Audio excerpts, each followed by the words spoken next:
صادق اليوم مجلس الحكومة على مشروع قانون بإحداث هيئة لمراقبة التأمينات والاحتياط الاجتماعي وبسن المراقبة على عمليات التقاعد. المجلس الحكومي صادق أيضا على مشروع مرسوم وعلى اتفاقيات دولية. خديجة الجمالي، عبد الفتاح الزوين وعبد الإله مزاحم. تميزت أشغال المجلس بالمصادقة على مشروع قانون يقضي بإحداث هيئة لمراقبة التأمينات والاحتياط الاجتماعي.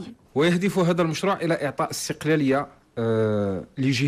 استقلالية لجهاز مراقبة التأمينات والتقاعد على غرار ما هو معمول به في الدول المتقدمة فيما يخص مراقبة القطاع البنكي أو مراقبة سوق الرساميل.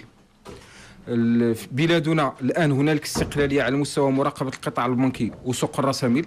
الآن ينضاف مكون ثالث حيوي به يتم استكمال هذا المسلسل الإصلاحي والذي يتعلق بمراقبة قطاع التأمينات والتقاعد.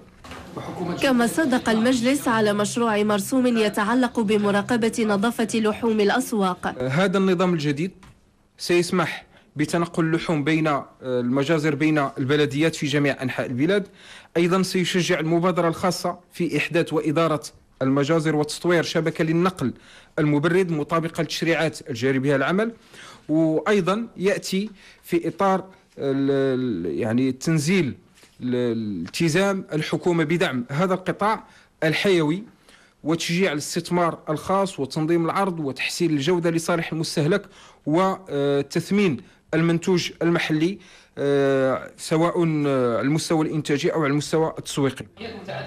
وصادق المجلس على اتفاقية بين الحكومة المغربية وحكومة جمهورية فيتنام الاشتراكية بشأن تشجيع وحماية الاستثمارات.